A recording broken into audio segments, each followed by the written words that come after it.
வணக்கம். ஸ்ரீ மாந்திரிக பயிற்சி மையத்திலேருந்து குருஜி பேசுறேன். இப்போ நம்ம பார்க்கக்கூடிய விஷயம் என்னன்னா, நெறைய குடும்பத்தில பிள்ளைகள் சரியா ஸ்கூலுக்கு போமாட்டாங்க. அங்க ஸ்கூல்ல சொல்லிக் குடுக்குற படிப்பு அவங்களுக்கு புரியாம இருக்கும்.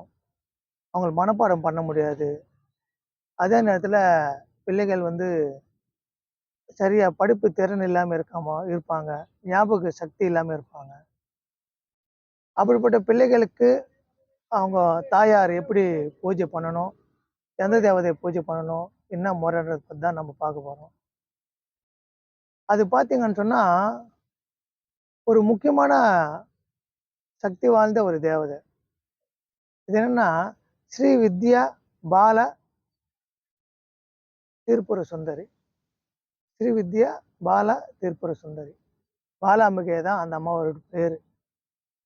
ஆனா, இது இந்த இது வித்தைக்கு சம்மந்தப்பட்ட தேவதை. படிப்புக்கு சம்மந்தப்பட்ட தேவதை. அதனால தான் ஸ்ரீ வித்யா பால திரிபுர சுந்தரி. அது இல்லாத வேதவல்லி ன்னு சொல்லுவாங்க.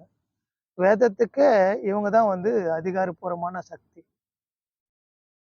அதனால இந்த தேவதை பூஜை பண்ணா கல்வி, அறிவு அதிகரிக்கும். அதுல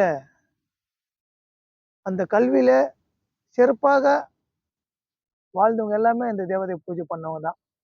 கவிதை நல்லா எழுத முடியும் அவங்களால. பேச்சாற்றல் நல்லா வரும். அதுக்கப்புறம் கலை துறையில அவங்க ரொம்ப மேல்மையாக வளர முடியும். இந்த தேவதை பூஜை பண்றவங்க. இது குடும்ப தலைவி, அந்த வீட்ல இருக்கிற குடும்ப தலைவி, தாய்மார்களுக்கு இது ரொம்ப உதவியா இருக்கும். ஏன்னா, பி தாய்க்கு தான் பிள்ளைகள் படிக்கல, சொன்ன பேச்ச கேட்கல என்ற ஒரு கவலை இருக்கும். அதனால என்ன பண்ணணும்னா, உங்க வீட்டுக்குள்ள பெண் பிள்ளை சரியா படிக்காம இருந்தாலும், இல்ல ஆண் பிள்ளை சரியா படிக்காம இருந்தாலும், பாலா திரிபுர சுந்தரியோட படம் ஒண்ணு வாங்கிக்கங்க. வீட்ல பெண் பிள்ளை படிக்கலன்னா, அவங்க என்ன விரும்பி என்ன கலர் ட்ரெஸ் போடுதோ, அந்த கலர் ட்ரெஸ் வாங்கிக்கங்க. புக் வாங்கிக்கங்க, பென்னு வாங்கிக்கங்க, நோட்டு வாங்கிக்கங்க, சாக்லேட் வாங்கிக்கங்க. அம்பாள் கிட்ட வச்சு, நான் சொல்ற மந்திரம் நீங்க ஒரு 11 நாள் பூஜை பண்ணி, உங்க வீட்டு அருகாமையில இருக்கிற பிள்ளைகளுக்கு, அந்த 9 வயசு பிள்ளைகள் யார் இருக்காங்களோ அவங்களுக்கு இந்த இந்த பூஜையில வச்ச நீங்க இந்த ட்ரெஸ்ஸும், இந்த புக்கும், நோட்டும், பென்னும் இதெல்லாம் நீங்க குடுத்துட்டீங்கனாலே, அந்த தானமா கொடுக்கும்போது, அந்த பிள்ளைக அதை பெற்றுக்கொள்ளும்போது, உங்க பிள்ளைகள் நல்லா படிப்பாங்க. கல்வித்துறையில நல்லா வருவாங்க. அதனால இந்த முறை ரொம்ப நல்ல முறை, சக்தி வாய்ந்த முறை, தெய்வீக ஆற்றல் இருக்கிற முறை இது. அதனால இது பயன்படுத்துங்க. ஆனா என்னன்னா, இந்த பூஜை பண்ணும்போது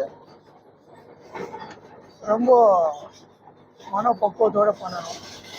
யாரையும் திட்டக்கூடாது, யாரையும் சபிக்கக்கூடாது, யாரையும் திட்டுப்போன்னு சொல்லக்கூடாது.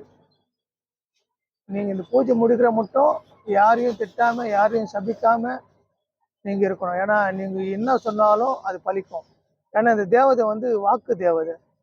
அதனால உங்க வாக்குல குடியிருந்து அந்த நீங்க சொல்லக்கூடிய வார்த்தையில நிற்கும். அதனால இந்த தேவதை பூஜை பண்ணும்போது நீங்க ரொம்ப விரதம் இருந்து பூஜை பண்ணா ரொம்ப நல்லா இருக்கும். அந்த தேவதையோட மந்திரம் சொல்றேன். நல்லா ஆழ்ந்து கவனிங்க, உள் வாங்கிக்கங்க அந்த மந்திரத்தை. என்னன்னா, ஓம் ஐயும் கிளியும் சவுளம் சவுளம் கிளியும் ஐயும் வாவா பாலை பரமேஸ்வரி பஞ்சாட்சரி ஆனந்த ரூபியே நமஹா சொல்லணும்.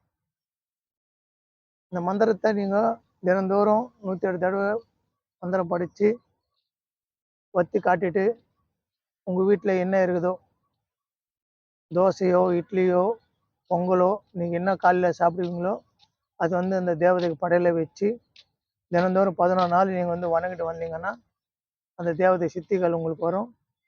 நீங்கள் என்ன நினச்சி வேண்டுறீங்களோ அந்த வேண்டுதல் அப்படியே பலிக்கும். அதனால இந்த முறை நல்லா இருக்கும். இதனால இந்த முறை செஞ்சு பலனடைங்க. எல்லாரும் நல்லா இருக்கணும். எல்லாம் உள்ள இறைவனை வேண்டிக்கிறேன். ஓம் நமச்சிவாய, ஓம் நமச்சிவாய, ஓம் நமச்சிவாய.